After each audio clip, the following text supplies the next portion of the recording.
So I think it can seem really strange that we spend so much time practicing or meditating, learning new practices and engaging practices and doing retreats and making this part of our life, this, I guess we could call it the spiritual part of our life, um, our priority, our top priority over so many things. And yet what we're engaging has never not been there, has never been 1 millimeter away from us. It has never been lost. And we all know this, or we all have that instinct.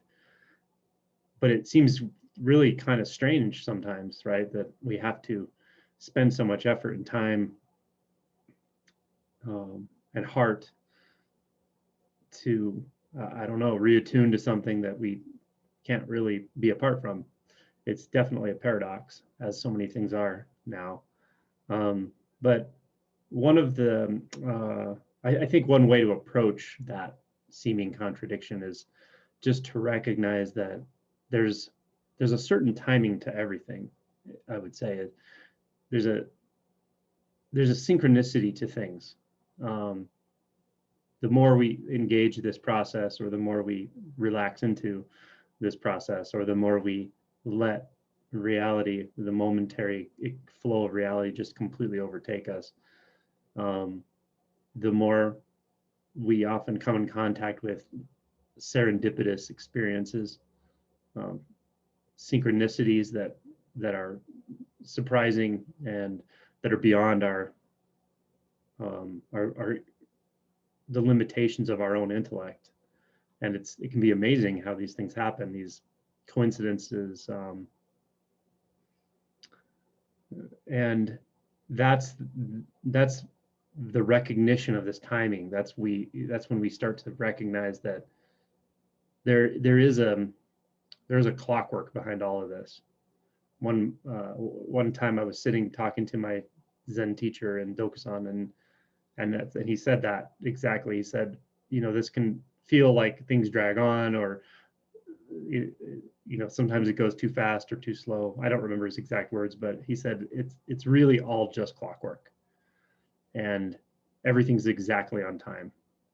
And I haven't found that to be untrue. I think that's exactly how it is, and that reveals itself more and more. So where the friction is, I think, between that truth, that natural reality, that our true nature is right here and could never not be right here, and that seeming effort that sometimes comes in, or when this path started, it's usually wrought with effort, struggle, etc. So the friction point is that we have a set of unexamined expectations, ideas, preconceived notions about how realization is supposed to be, or how life is supposed to be. And those tendencies or beliefs that also bleed into our behavior patterns, those are a little out of sync. They're not a lot out of sync, really, but they're a little out of sync. But that's enough so that experientially it feels like the gap is between heaven and earth sometimes, and we can all relate to that. Sometimes it is just flow and deep peace and samadhi and radical integration, and other times there feels to be contraction or distance or isolation or emotional afflictions out of nowhere. Not that the emotions are an issue, but that we suddenly find a new resistance pattern to an emotion that we've felt many times and that we thought we had completely integrated. But as big as those things feel, or as much attention as we give them, really they're just, I think, little instances of being out of sync with this natural chronicity. And the fact that it feels like a big deal, the fact that it feels like something I really, really need to give attention to and pay attention and talk to someone about and sit with and meditate. That's grace. That's wonderful. Because if you didn't notice it, if it wasn't a big deal to you, then you'd probably overlook it, or I don't know, but we might overlook it. So the fact that these little moments when we're a little out of sync, when there's a little bit of personal will being introduced, a little bit of I know better how to make myself happy than life does, etc. When that sneaks in, it's really a gift that we feel it in a sometimes an intense way.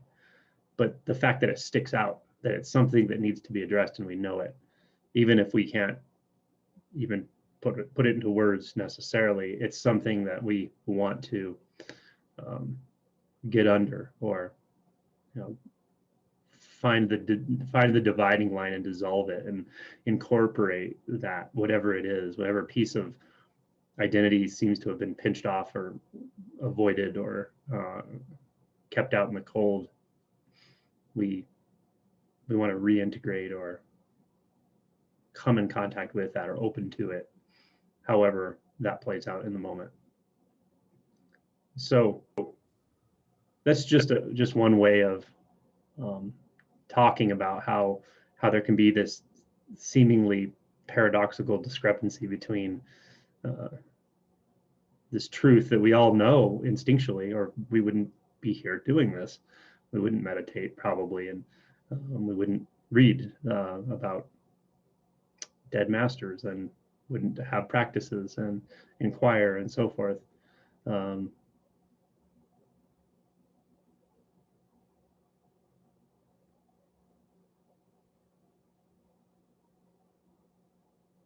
So it's just another pointer that everything really is awake nature. The natural chronicity, the natural timing of things will open every lock. They'll reveal everything. Nothing will remain hidden. And sometimes we love that, and then sometimes we really don't want to see that necessarily. By we, or by the one that doesn't want to see that, I simply mean habits, not who you really are, not your true identity. Because if you follow your true identity all the way down through all of those filters and beyond the filters, you'll find you are this. You are that which can't hide anything and wouldn't even know how, which can't recognize otherness, which doesn't have to contemplate anything because its completion is evidenced in every sound and every movement of the body and every environmental condition.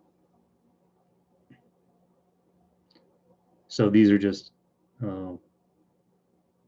habits based on perception that get worked out when we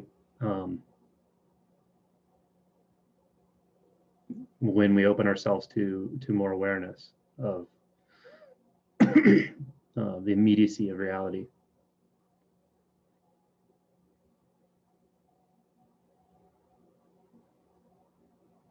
These suggestions aren't necessary at all, but they can be helpful if we feel like we're really at odds with something in ourselves at some point. Sometimes these little friction points just dissolve themselves. A little bit of awareness is all that's needed, or sitting, or slowing down and disengaging from distracting activities, and it just sorts itself out.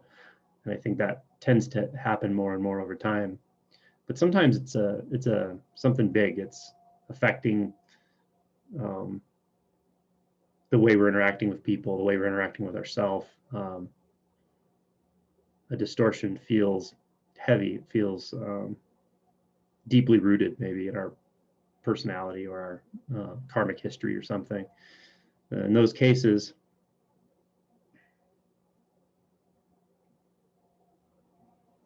we can look at how, in what ways am I out of sync? Meaning, what are my beliefs about how this should be going? This just meaning life in this moment. What are my beliefs about it? The obvious ones and the subtle ones. Because when there's friction, when there's contraction,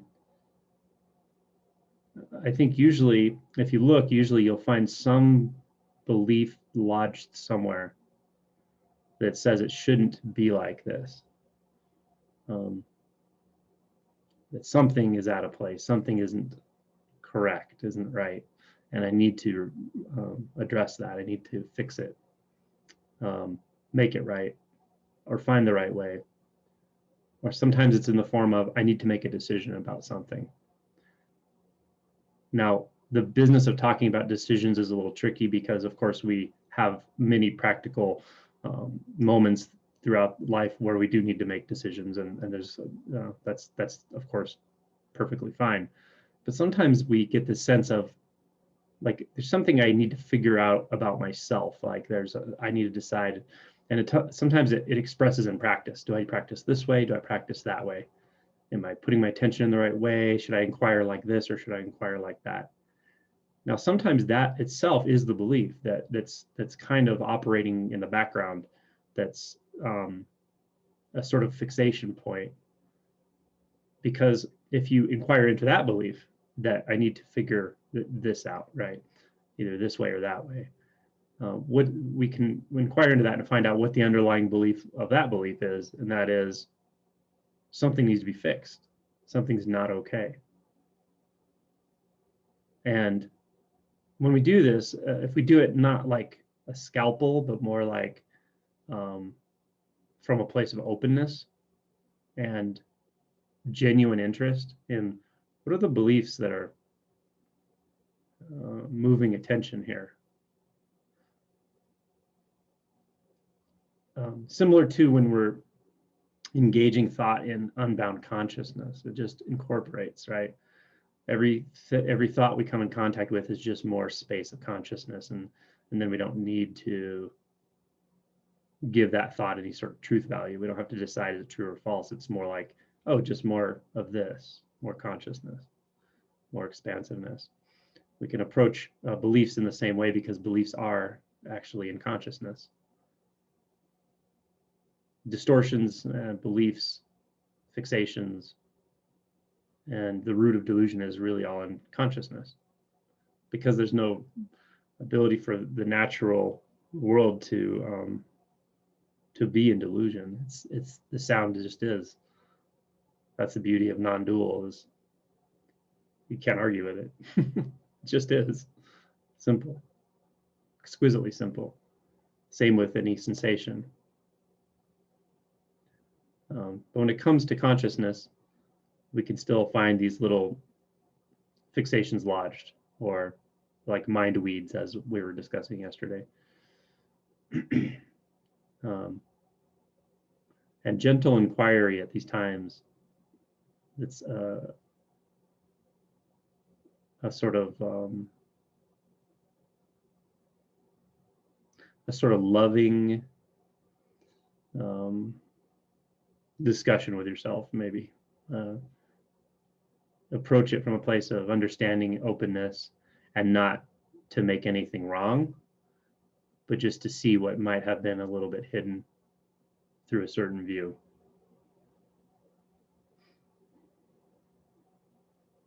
And as we do this, and we open, we start to feel the synchronicity surrounding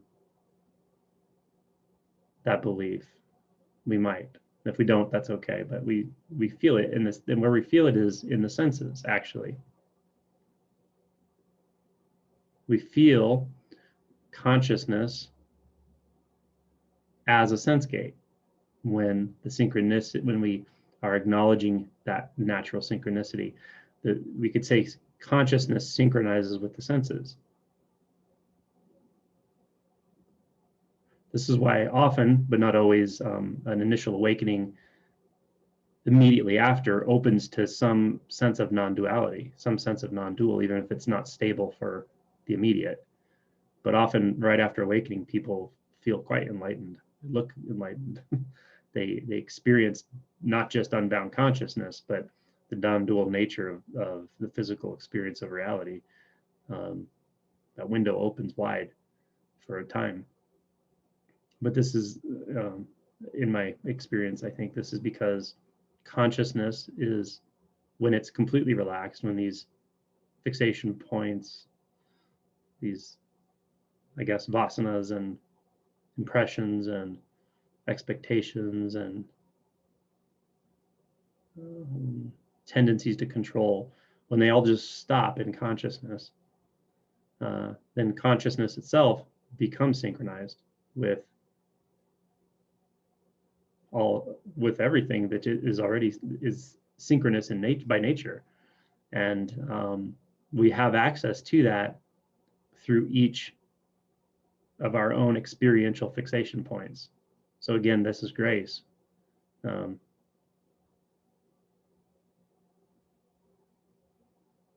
A different way of saying it is, when we begin our journey, our spiritual journey, our interest in awakening, our interest in Buddhism, or however it started, most people, I would say all people to some degree, a good part of that is they're trying to stop suffering, and that's perfectly okay.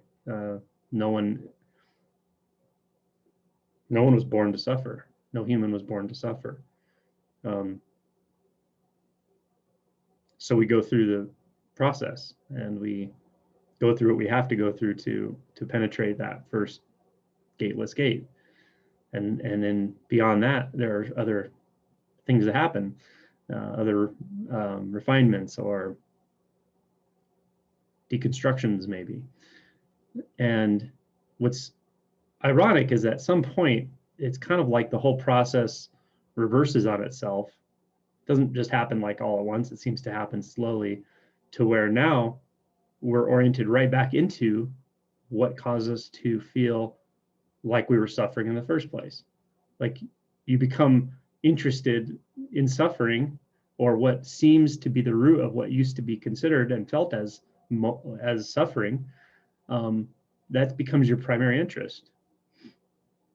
Those little fixation points, those any area where we're repressing an emotion or unwilling to fully experience an emotion. There's a dark place that we still don't want to open the door on. But the knocking gets louder and louder the longer we ignore it. So we find ourselves going back into these places of where, in one sense, we could say we've cut ourselves off from our own identity, but that cutting off is what created the paradigm of a separate identity in the first place. Not the paradigm, but the sense of it. I think Adyashanti says it like, the first phase of realization is up and out, and the second phase is down and in. And that's, I think, something like what I'm saying. So, yeah, after awakening, often there's that wonderful period where just flow and integration, and there's nothing you can really say about it, but anyone who's gone through it understands that. But what got you there in the first, what crossed over that first boundary, that first gate, often is will, is sheer, it's exhaustion of will, really. It's desperation. You get to the point where you've just exhausted all of your avenues. First, you do it in life with whatever, trying to be successful, trying to have great relationships, trying to control things, looking for security, and you just keep finding that none of those really give you what you want. Then you find out about awakening or enlightenment, and then you start working on that in the same ways, and you realize those ways aren't going to work for this either. But you still keep pushing, and you keep until you kind of forget what you were even doing, but you still keep going. You still keep that trajectory into the unknown, and then something just completely exhausts itself, and That's the crossing over. So that mechanism that often accompanies that first awakening isn't quite the same as what dissolves these remaining areas of fixation, these remaining areas of darkness or the unseen parts of ourselves. Whereas that first push is really a lot of effort, introduction of effort, and then exhaustion and that sort of thing. This is just much more like openness, interest, fascination with literally everything, not just with your own pain and fixations and that, but with everything in life. How the body moves, how nature moves, how the seasons change, how animals function. Like it just becomes an interest in literally everything with existence itself, because you are existence itself. And out of that, naturally, if we're, I guess, up for the challenge, but more than that, it's just a matter of being willing to feel things you may not have wanted to feel for a long time based on conditioning, but not based on your true nature, based on true nature. There's nothing that needs to be avoided. So that's the transition we're making. We're making that transition from even the shell of the paradigm of identity that remains after awakening, to something that is free of even paradigms, free of identity, free of individual identity. And as we make that transition, all we really need to do is just be willing. All we really need to do is trust life, trust the universe, to know how this goes, to trust the synchronicity. And some of this requires just patience too. Things happen on their own time frame. For some people, it seems to go really fast, and some people it seems to drag out, and etc. But what I found is, as you move through these gates or barriers or dissolutions or whatever, as this plays out for people, there seems to be a really amazing intelligence on the pace of how this goes, and what you experience in your life along the way, with usual human life challenges that have to do with relationships and illnesses and careers and personal endeavors and personal failures and all that. Those really come into play with the realization, I find, in a way that's very holistic. And in the end, we're just humbled again and again by how intelligent life really is.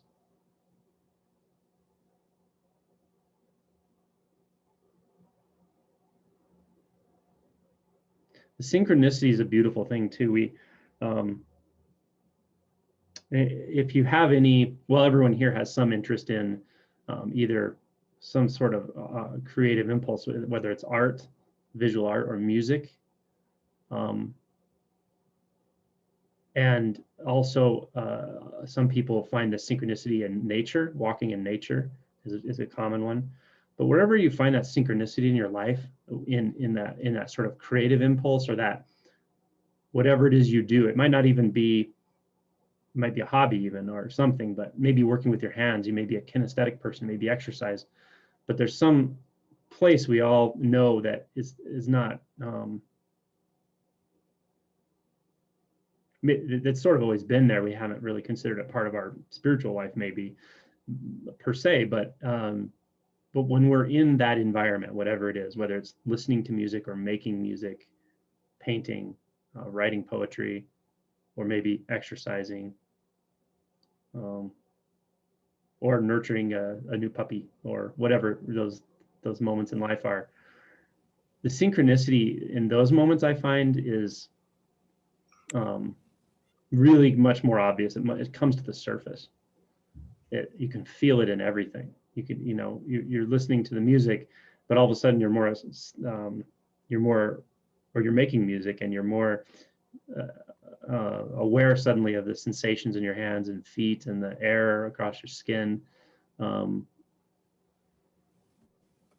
that's the synchronicity I'm talking about. And you wonder, where did this music come from?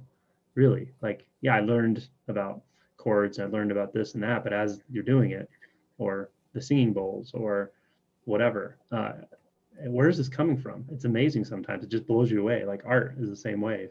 I make abstract art, and some's better than others probably, but sometimes you're painting and you don't even know what's going, you're just gone.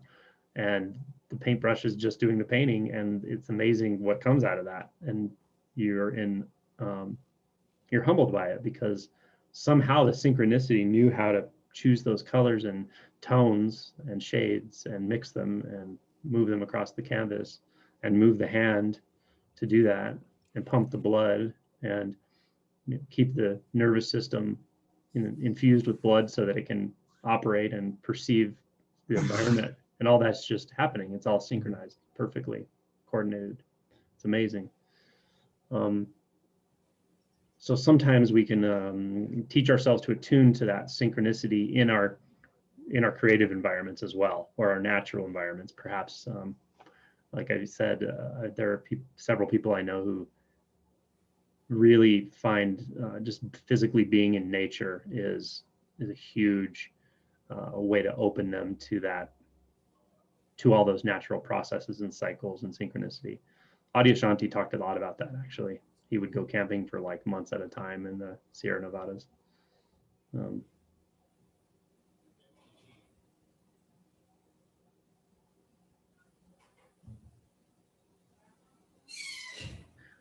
This is a little different approach maybe to what I'm talking about, but I remember years ago in philosophy, I did an undergrad degree in philosophy, and I remember reading somewhere, or maybe it was during a lecture, that a professor described how there's a very different perception of time in the sort of modernized or Western or even modernized Eastern world and more primitive cultures, primitive human cultures. And that is, and it's not just the way they think about it, it affects the way they feel about being alive. And it affects their overall enjoyment of just being alive. It also affects how they deal with what we would call tragedy, trauma, and the like. Meaning they would consider it just a natural part of the cycles of life, and that is that the Western mind thinks of time linearly. We think of things in it like it starts and it ends, right? My life starts and my life ends, and I got to get as much stuff done as I can in that timeline, right? I got to amass fortunes. I've got to amass accomplishments. I got to learn more and more stuff. I have to have successful relationships. Like, we think of things that way, and we communicate that way with each other. But more primitive cultures don't think that way. They think in terms of cycles. Everything is circular. The seasons are circular.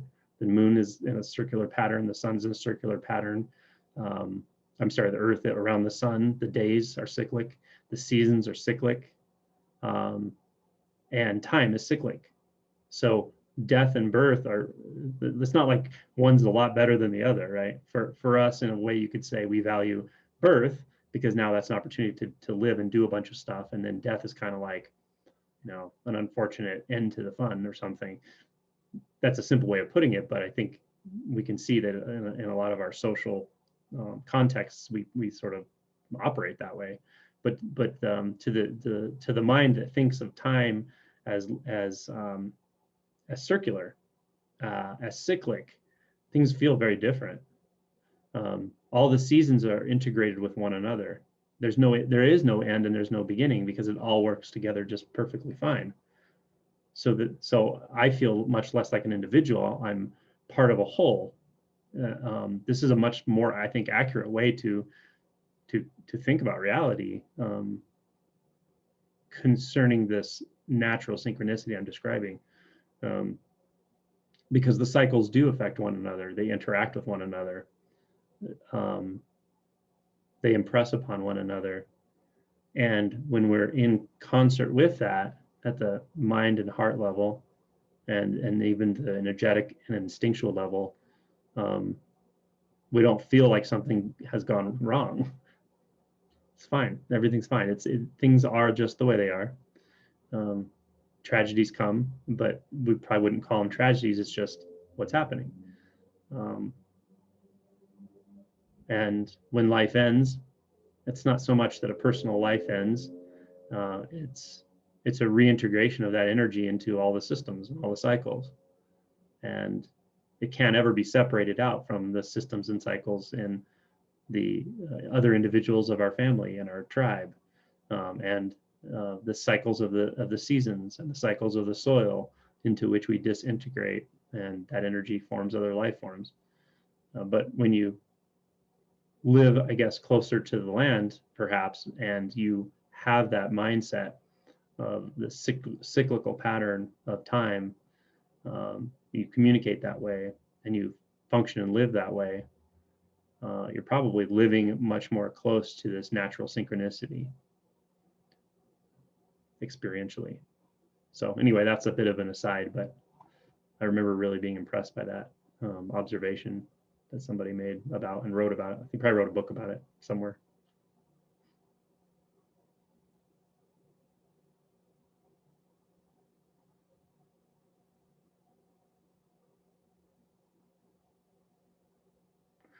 Because the cyclic nature is so interesting, because it does explain some paradoxes, right? The paradox that this is an absolute mystery.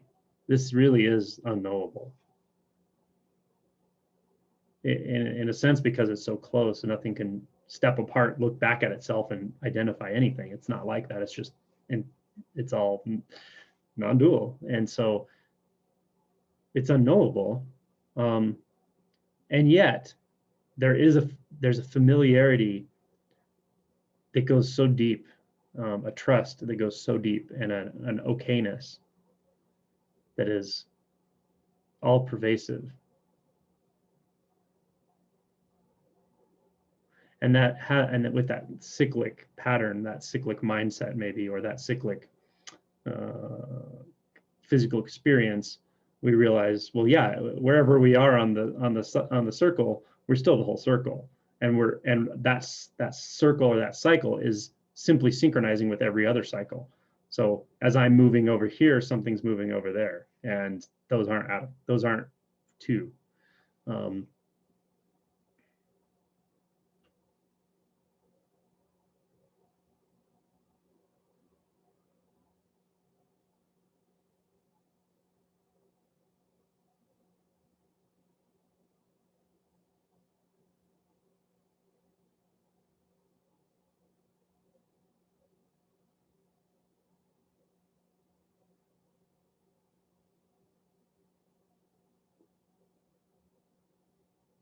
So yeah, I think a lot of this practice really is just enjoying that synchronicity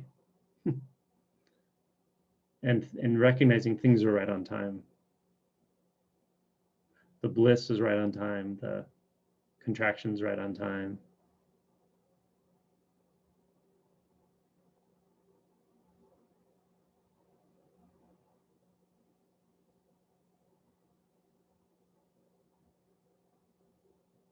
And we know, we start to really trust our intuition utterly, that we know when to lean in and when to lean out. We know when to sit and just dissolve into samadhi, or to sit with our eyes open and dissolve into shunyata. And we know when to apply effort in life and work and lean into the senses as we do that, into the sensation of holding the tool, the sensations of the feet on the floor and the sounds, and leaning in as we speak to somebody to the shapes and forms and the emotions that we feel through natural empathy. And we trust that that's exactly the time to do that. And then things get rearranged just a little bit, just enough, in imperceptible ways.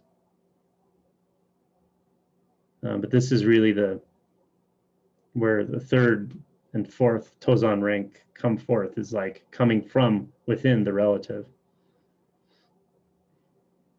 And that leads towards the mutual integration between the relative and the absolute, to where you can't even pick them apart at all experientially.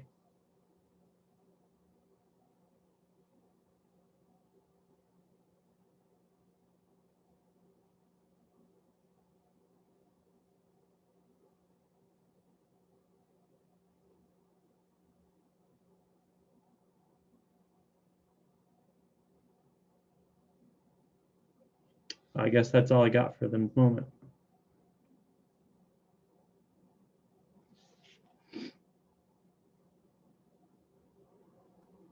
Okay, give me a second, I'll ding you.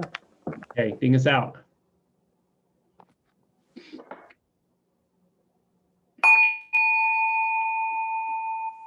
Thank you. We'll see you all a little later.